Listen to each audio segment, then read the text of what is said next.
नमस्कार। जी। आज हम एक ऐसे शख्स के जीवन और विचारों की गहराई में उतर रहे हैं जिसने अपने समय के तौर तरीकों को आप कह सकते हैं पूरी तरह झकझोर दिया था। हाँ। प्राचीन ग्रीस के मशहूर और कुछ हद तक बदनाम भी दार्शनिक डायोजेनीज। बिल्कुल, एक बहुत ही अनोखी शख्सियत। हमारे पास उनके बारे में कई दिलचस्प किस्से हैं, है ना? तीखी कहावतें हैं और प्लेटो जैसे उस दौर के बड़े दार्शनिकों की टिप्पणियां भी मिलती हैं। जी, स्रोत काफी हैं, हालांकि कई बार विरोधाभासी भी। तो आज की इस बातचीत का मकसद सिर्फ उनकी कहानी सुनना नहीं है, बल्कि ये समझना है कि डायोजेनीज कौन थे, उनके विचारों का क्या मतलब था और ये सिनिक दर्शन ये आखिर था क्या। हाँ, और ये भी देखना दिलचस्प होगा कि आज के समय में इसका क्या महत्व है। बिल्कुल। और क्या भारतीय संदर्भ में भी इसकी कोई गूंज है, हाँ। ये भी देखेंगे। हाँ। और हाँ, ये समझने की कोशिश करेंगे कि उन्हें दर्शन की जड़ क्यों कहा जाता है। हाँ। तो चलिए शुरू करते हैं इस अनोखे दार्शनिक की जिंदगी और सोच की ये गहरी पड़ताल। जरूर। डायोजेनीज ने सचमुच में स्थापित मान्यताओं को खुली चुनौती दी। उनकी प्रेरणा थे उनके गुरु एंटिस्थनीज। एंटिस्थनीज, हाँ, सिनिक दर्शन के संस्थापक माने जाते हैं वो। जी हाँ, और एंटिस्थनीज खुद सुकरात के दायरे में थे, उनके साथी थे। लेकिन वो प्लेटो के विचारों के, खासकर उनके अभिमान के बहुत कड़े आलोचक थे। अच्छा, प्लेटो के आलोचक? हाँ, एंटिस्थनीज को प्लेटो का अहंकार पसंद नहीं था। एक किस्सा भी है। बताइए। कहते हैं एक बार प्लेटो बीमार थे, उल्टी कर रहे थे, तो एंटिस्थनीज ने वो बर्तन देखा और कहा, पित्त तो मुझे दिख रहा है प्लेटो, पर तुम्हारा अभिमान नहीं दिख रहा। क्या तंज है। बिल्कुल, ये दिखाता है कि उन्हें प्लेटो के वो ऊंचे अमूर्त विचार और शायद उनका रहन सहन भी पसंद नहीं था। तो फिर सिनिक दर्शन का सार क्या था? एंटिस्थनीज क्या मानते थे? देखिए, सिनिक दर्शन का सार ये था कि असली अच्छाई, या जिसे वो सद्गुण वर्चू कहते थे, वही सब कुछ है। सद्गुण ही सब कुछ है। और इसे पाया कैसे जाए? इससे पाने का रास्ता है प्रकृति के हिसाब से जीना, एकदम सादा जीवन। सादा जीवन मतलब बाहरी चमक दमक, पैसा, शोहरत, इन सबको नकारना? हाँ बिल्कुल, यहाँ तक कि समाज के बनाए ज्यादातर नियम कायदों को भी नकार देना। वो पूरी तरह आत्मनिर्भर सेल्फ सफिशिएंट होने पर जोर देते थे। एंटिस्थनीज का मानना था कि सद्गुण सिखाया जा सकता है। हाँ, और खुशी के लिए वही काफी है, बस इंसान में सुकरात जितनी इच्छा शक्ति होनी चाहिए, ऐसा वो कहते थे। और उन्होंने ये भी कहा था कि सीखने के लिए सबसे जरूरी है, जो सीखा है उसे भूलना कैसे है। जी हाँ, ये बहुत गहरी बात है। समाज की जो गलत या बनावटी बातें हमने सीख ली हैं, उन्हें दिमाग से निकालना ही पहली जरूरत है। ये दिलचस्प है। अब अगर भारतीय संदर्भ की बात करें तो क्या ये सिनिक दर्शन वैराग्य जैसा कुछ है? बहुत से लोग शायद ऐसा सोचें। देखिए, कुछ समानताएं लग सकती हैं, जैसे सादा जीवन जीना, सांसारिक चीजों से मोह न रखना। लेकिन एक बहुत बड़ा फर्क है, ये समझना जरूरी है। क्या फर्क है? भारतीय वैराग्य का लक्ष्य अक्सर आध्यात्मिक होता है, मुक्ति, मोक्ष, ईश्वर प्राप्ति, जबकि सिनिसिज्म का आधार तर्क और सामाजिक आलोचना थी। अच्छा। वो समाज के ढोंग, उसके बनावटीपन पर सवाल उठाते थे, प्रकृति के करीब तर्क के आधार पर जीना चाहते थे, किसी पारलौकिक लक्ष्य के लिए नहीं। उनका वैराग्य एक तरह से सामाजिक विद्रोह भी था। समझ गए, ये फर्क महत्वपूर्ण है। तो डायोजेनीज ने इस दर्शन को जिया कैसे? उनकी कहानी तो सिनोप शहर से उनके निकाले जाने से शुरू होती है ना? हाँ, सिनोप से। वो काला सागर के किनारे एक शहर था। और वजह कुछ सिक्के में मिलावट का मामला था शायद। जी, कहा जाता है कि उन्होंने या उनके पिता हिसेसियस, जो बैंकर थे, उन्होंने सिक्कों के साथ कुछ हेर फेर की थी। डायोजेनीज लायर्टीज जैसे लेखकों ने इसका जिक्र किया है। कहते हैं डायोजेनीज ने खुद भी ये माना था। हाँ, कुछ स्रोत ऐसा कहते हैं, लेकिन जब उनसे उनके इस निर्वासन के बारे में पूछा गया तो उनके जवाब वो कमाल के थे। क्या कहा था उन्होंने? एक बार तो बोले, अरे बेचारे, इसी वजह से तो मैं दार्शनिक बन पाया। हाँ, मतलब नुकसान को फायदे में बदल दिया। बिल्कुल। और एक दूसरी बार जब किसी ने ताना मारा तो कहा, सिनोप के लोगों ने मुझे निर्वासन की सजा दी और मैंने उन्हें घर पर ही टिके रहने की। क्या बात है, सजा को ही अपनी जीत बना लिया। यही तो उनकी खासियत थी, किसी भी बुरी परिस्थिति को अपने हक में मोड़ लेना, समाज के दिए दंड को एकदम बेमतलब साबित कर देना। निर्वासन उनके लिए बंधन नहीं बना, बल्कि एक तरह से आजादी का दरवाजा बन गया। और फिर वो एथेंस आ गए। हाँ, एथेंस आकर वे एंटिस्थनीज के शिष्य बने। हालांकि कहते हैं एंटीस्थीनीज शुरू में किसी को सिखाना नहीं चाहते थे। अच्छा। हाँ, लेकिन डायोजनीज की जिद थी। वो कहते छड़ी लेकर पीछे पड़ गए थे। आखिरकार एंटीस्थीनीज को मानना पड़ा। तो एथेंस में उन्होंने सादगी और प्रकृति के अनुसार जीने के विचार को कैसे अपनाया? हाँ, वो मिट्टी के बड़े मटके या टब में रहने वाली कहानी, वो तो बहुत मशहूर है। हाँ, वो पिथोस वाली कहानी। ये शराब या अनाज रखने का एक बड़ा मिट्टी का बर्तन होता था। तो वो उसी में रहते थे? जी, कहते हैं जब किसी दोस्त ने उन्हें रहने की ठीक-ठाक जगह दिलाने में देर कर दी, तो उन्होंने एथेंस के मेट्रोन मंदिर के पास पड़े एक ऐसे ही खाली पिथोस को अपना घर बना लिया। ये तो कमाल की सादगी है। हाँ, और ये सिर्फ गरीबी का प्रदर्शन नहीं था, ये एक गहरा संदेश था कि इंसान को असल में जीने के लिए कितनी कम चीजों की जरूरत है और समाज हमें कितनी फालतू चीजों के पीछे भगाता रहता है। और सिर्फ रहने में ही नहीं, उन्होंने खुद को शारीरिक रूप से भी बहुत कष्ट दिया है ना? बिल्कुल। सिनिक दर्शन में इसे एस्केसिस कहते हैं, मतलब आत्मनियंत्रण और कठोरता का अभ्यास। कैसे करते थे वो ये अभ्यास? वो गर्मियों में तपती हुई रेत पर लुढ़कते थे, सर्दियों में बर्फीली मूर्तियों से जाकर लिपट जाते थे। ऐसा क्यों? मकसद था शरीर और मन को हर तरह की मुश्किल झेलने के लिए तैयार करना, ताकि बाहरी परिस्थितियों का, सुख दुख का उन पर कोई असर न हो सके। वो पूरी तरह आत्मनिर्भर बनना चाहते थे। ये कठोरता कुछ हद तक भारतीय तपस्वियों की याद दिला सकती है, जैसा आपने पहले इशारा किया था। हाँ, बाहरी तौर पर देखें तो समानता दिख सकती है, लेकिन फिर वही बात याद रखनी होगी, सिनिकों का लक्ष्य मोक्ष या स्वर्ग नहीं था। उनका लक्ष्य था इसी दुनिया में तर्क और प्रकृति के अनुसार सामाजिक बंधनों से पूरी तरह मुक्त होकर जीना। उनका तप एक तरह से समाज के आराम और विलासिता के प्रति उनका जवाब था, उनका विरोध था। और इसी तर्क और कह सकते हैं व्यंग्य का इस्तेमाल उन्होंने प्लेटो के विचारों पर भी किया। वो प्लेटो का आदमी वाला किस्सा तो बहुत मजेदार है। हाँ, वो मशहूर किस्सा। क्या था वो किस्सा? हुआ ये कि प्लेटो ने अपनी अकेडमी में इंसान को परिभाषित किया 2 पैरों वाला बिना पंखों का जानवर। अच्छा। और लोग वाह वाह करने लगे। अब डायोजनीज को ये परिभाषा शायद अधूरी या मजाकिया लगी। तो उन्होंने क्या किया?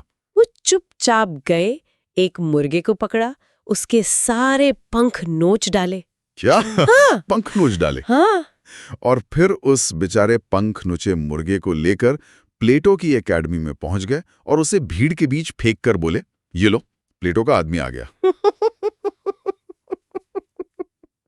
हाँ। गजब। कहते हैं इसके बाद प्लेटो को अपनी परिभाषा सुधारनी पड़ी। उसमें जोड़ना पड़ा जिसके नाखून चौड़े हों। ये डायोजीनिस का तरीका था, बड़े बड़े अमूर्त विचारों को एकदम जमीनी, ठोस और अक्सर तीखे व्यंग्यात्मक तरीके से चुनौती देना। बिल्कुल। वो प्लेटो के आइडियाज या फॉर्म्स के सिद्धांत का भी मजाक उड़ाते थे। कैसे?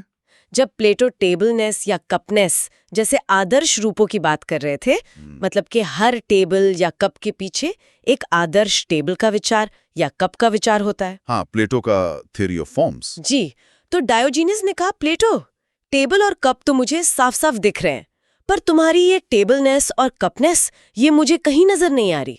तो प्लेटो ने इस पर क्या जवाब दिया? प्लेटो का जवाब भी दिलचस्प था। उन्होंने कहा कि डायोजनीस के पास देखने वाली आंखें तो हैं जिनसे वो टेबल और कप देख सकते हैं। हाँ। पर उनके पास वो समझने वाली बुद्धि नहीं है जिससे आदर्श टेबलनेस और कपनेस को देखा जा सके। अच्छा।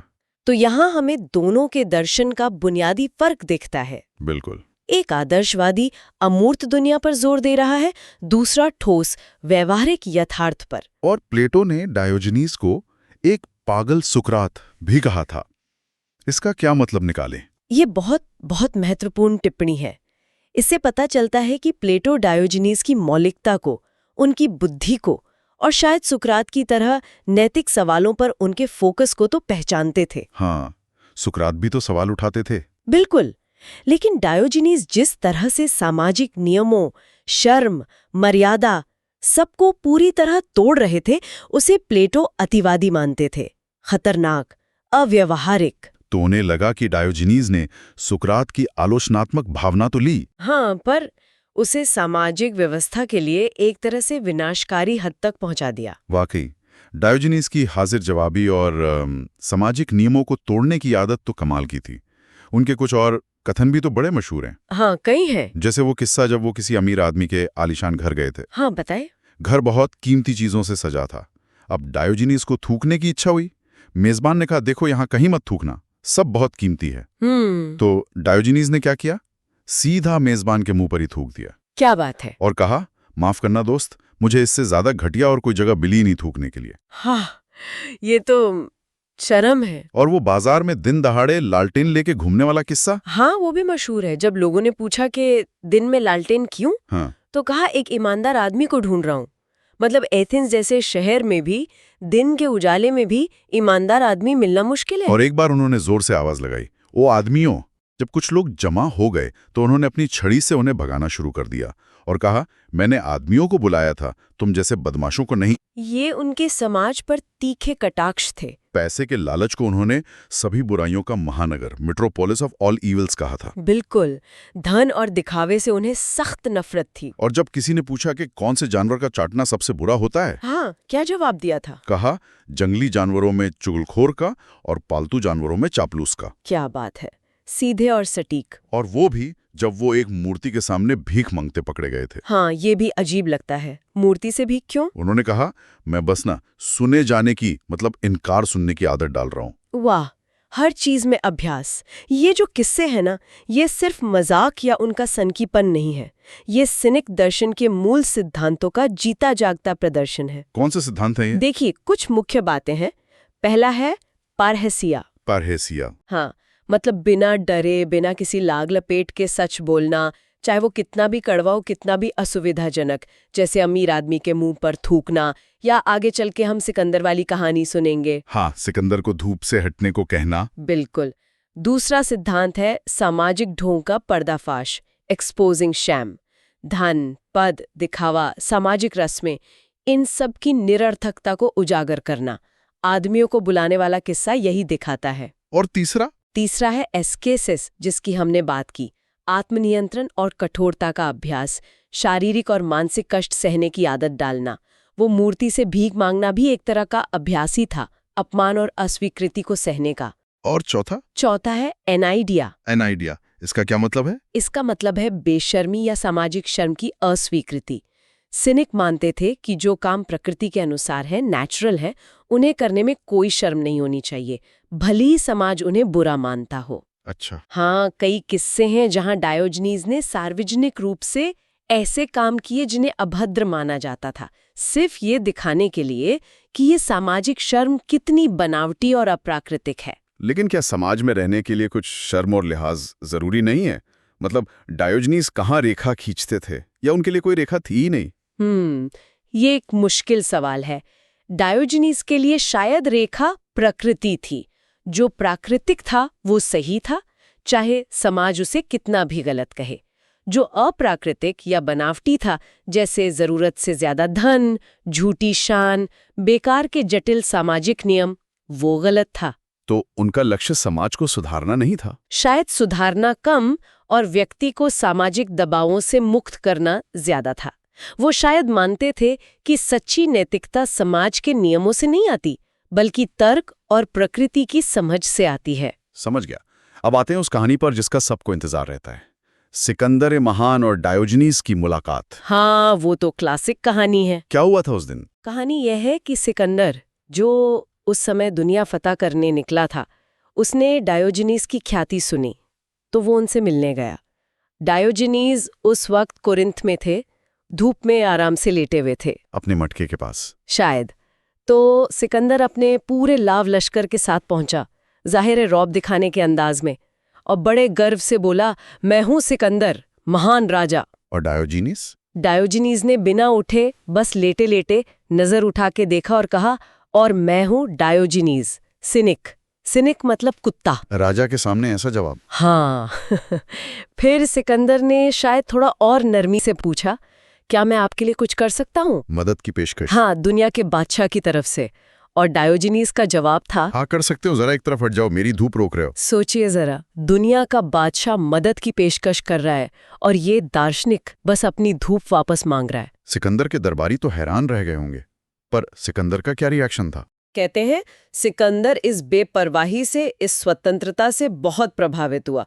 उसने अपने हैरान दरबारियों की तरफ मुड़कर कहा, सच कहता हूं, अगर मैं सिकंदर ना होता तो मैं डायोजनीज होना पसंद करता। वाह, ये कहानी क्या दिखाती है? ये दिखाती है कि डायोजनीज की नज़र में दुनिया की सबसे बड़ी ताकत और दौलत भी धूप जैसी एक साधारण प्राकृतिक चीज के सामने कुछ नहीं थी।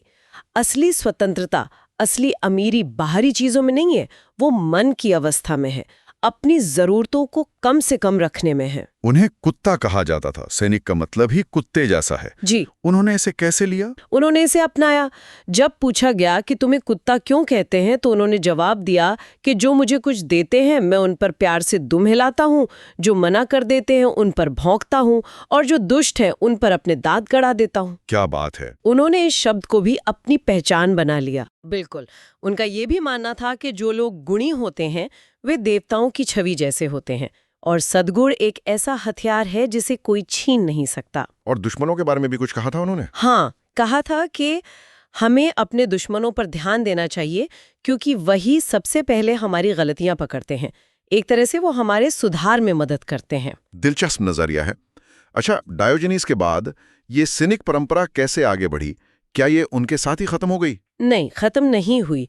उनके सबसे प्रसिद्ध शिष्य थे क्रेट्स ऑफ थीब्स। क्रेट्स, हाँ, उनका नाम आता है। क्रेट्स एक बहुत अमीर परिवार से थे, लेकिन वो डायोजनीज से इतने प्रभावित हुए कि उन्होंने अपनी सारी दौलत या तो गरीबों में बांट दी या कहते समुद्र में फेंक दी। सब कुछ त्याग दिया। हाँ, और उनकी पत्नी हिपार्चिया, वो भी एक अमीर परिवार से थीं और खुद एक दार्शनिक थीं। वो भी क्रेट्स के साथ सिनिक जीवन जीने लगीं। ये उस जमाने के लिए बहुत ही असाधारण बात थी कि एक पति पत्नी दोनों ने इस तरह सब कुछ त्याग कर सादा जीवन अपनाया हो। ये तो वाकई अनोखी बात है। और क्रेट्स को दरवाजा खोलने वाला क्यों कहते थे? उन्हें डोर ओपनर थायरे पनोइक्तेस इसलिए कहा जाता था क्योंकि वो बिना बुलाए किसी भी घर में घुस जाते थे। क्या? किसी भी घर में? हाँ, और अंदर जाकर लोगों को नैतिकता और सादगी का उपदेश देने लगते थे। जरा सोचिए, आज कोई ऐसा करे तो क्या होगा? लोग पुलिस बुला लेंगे। हाँ, शायद। एक किस्सा है कि मैसेडोनिया के शासक डिमिट्रियस ऑफ फेलेरम ने उनके पास सम्मान में रोटी और थोड़ी शराब भेजी, तो क्रेट्स ने भेजने वाले को डांट दिया, कहा काश झरने भी पानी के साथ रोटी दे पाते। मतलब उन्हें ये भेंट भी जरूरत से ज्यादा विलासिता लगी। कमाल है। तो ये सिनिक विचार फिर आगे कैसे फैले? क्या इनका स्टोइक दर्शन से भी कुछ जुड़ा हुआ है? बिल्कुल है। सिनिक दर्शन का प्रभाव ज़ेनो ऑफ सिटियम तक पहुंचा, जो स्टोइक दर्शन के संस्थापक बने। ज़ेनो, स्टोइसिज्म के फाउंडर? जी हाँ, ज़ेनो खुद क्रेट्स के शिष्य थे। अच्छा, तो सिनिसिज्म से स्टोइसिज्म निकला। सीधे तौर पर निकला कहना शायद ठीक ना हो, लेकिन सिनिक विचारों की छाप स्टोइक दर्शन पर बहुत गहरी थी। हालांकि स्टोइक दर्शन सिनिसिज्म से कई मायनों में अलग था। कैसे अलग था? स्टोइक समाज से पूरी तरह कटने के बजाय समाज में रहकर नैतिक जीवन जीने पर ज्यादा जोर देते थे।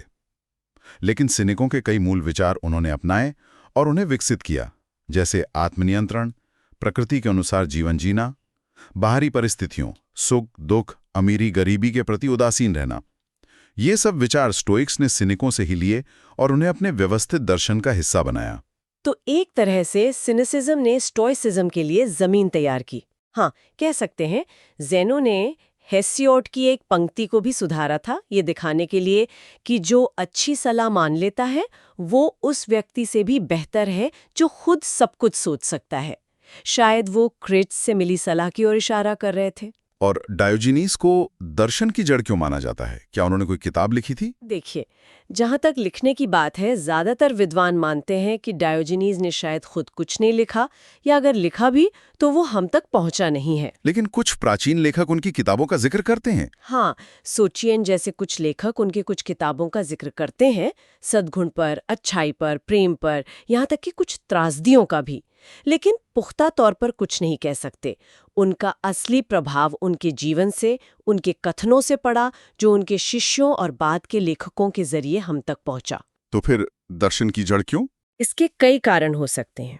एक, जैसा मैंने कहा, उन्होंने दर्शन को सिर्फ किताबी बहसों से निकालकर सीधे जीवन में उतार दिया।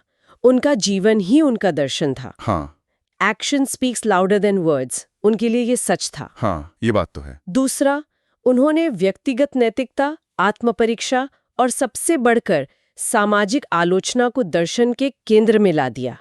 उन्होंने पूछा कि वास्तव में अच्छा जीवन क्या है और इसे कैसे जिया जाए, बजाय इसके कि दुनिया कैसे बनी है या आत्मा क्या है। मतलब फोकस बदल दिया। प्रैक्टिकल फिलॉसफी पे फोकस। बिल्कुल। तीसरा, उनकी निर्भीकता, उनकी आत्मनिर्भरता और स्थापित मान्यताओं को चुनौती देने की उनकी हिम्मत ने बाद के कई विचारकों को प्रेरित किया, खासकर स्टोइक्स को और शायद कुछ हद तक एपिक्यूरियंस को भी। उन्होंने दिखाया कि दर्शन सिर्फ सोचने की चीज नहीं है, ये जीने का एक तरीका है, एक रैडिकल तरीका। तो संक्षेप में कहें तो डायोजेनीस सिर्फ एक अजीब या सनकी आदमी नहीं थे। बिल्कुल नहीं। बल्कि एक बहुत गंभीर और प्रभावशाली दार्शनिक थे, जिन्होंने अपने जीवन को ही एक मिसाल बना दिया। उन्होंने हमें सिखाया कि सच्ची खुशी और आज़ादी बाहरी चीज़ों में नहीं है, समाज की राय, दौलत, शोहरत, इन सब में नहीं, बल्कि वो अपने अंदर के सद्गुण में है, आत्मनिर्भरता में है और प्रकृति के साथ तालमेल बिठाकर जीने में है। उन्होंने समाज के बनाए पैमानों पर सवाल उठाने की हिम्मत दिखाई, सादगी में जीने की हिम्मत, जो आज भी उतनी ही बड़ी बात है, शायद उससे भी ज्यादा, जितनी तब थी। हाँ, उनका जीवन एक निरंतर प्रयोग की तरह था। ये देखने का प्रयोग कि इंसान को सचमुच जीने के लिए कितना कम चाहिए। जैसा कि उनके गुरु एंटिस्थनीज ने कहा था, खुशी के लिए सद्गुण ही काफी है, बस सुकरात जैसी ताकत चाहिए। डायोजेनीज ने उस ताकत को जीकर दिखाया। उनका ये भी मानना था कि अच्छा आदमी होना ही प्यार किए जाने के योग्य होना है। हाँ, और गुणी लोग ही सच्चे दोस्त होते हैं, बाकी सब साथी भर होते हैं। तो ये थी डायोजेनीज द सिनिक और उनके समय के दर्शन पर हमारी आज की ये गहरी पड़ताल।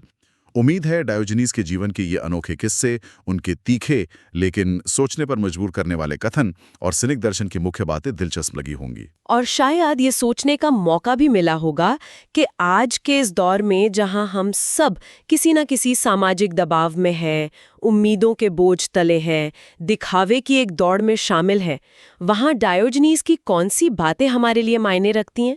हाँ, और इसी सोच को आगे बढ़ाने के लिए एक सवाल छोड़ जाते हैं। डायोजेनीज ने अपने समय के लगभग हर सामाजिक नियम और परंपरा को ठुकरा दिया था। आज की दुनिया में सिर्फ अगर हम में डायोजेनीज जैसी हिम्मत होती, तो हम समाज की कौन सी एक जरूरत या परंपरा या मानदंड को सबसे पहले चुनौती देना चाहेंगे, जिसे हम सब अक्सर बिना सवाल के बस मान लेते हैं या निभाते चले जाते हैं? इस पर जरूर सोचिएगा। सोचने लायक सवाल है। अगली बार फिर मिलेंगे एक और ज्ञानवर्धक चर्चा के साथ। धन्यवाद। धन्यवाद। अगर आपको यह जानकारी अच्छी लगी हो और आपको लगता है कि इस तरह की दार्शनिक और महत्वपूर्ण सोच लोगों तक पहुंचनी चाहिए, तो इसे अपने दोस्तों और परिवार के साथ जरूर शेयर करें। और हाँ, अगर आप ऐसे ही और भी महान दार्शनिकों और उनकी किताबों की समरी सरल और रोजमर्रा की हिंदी में जानना चाहते हैं, तो हमारे चैनल को सब्सक्राइब करना न भूलें। मिलते हैं अगली किताब के साथ। धन्यवाद।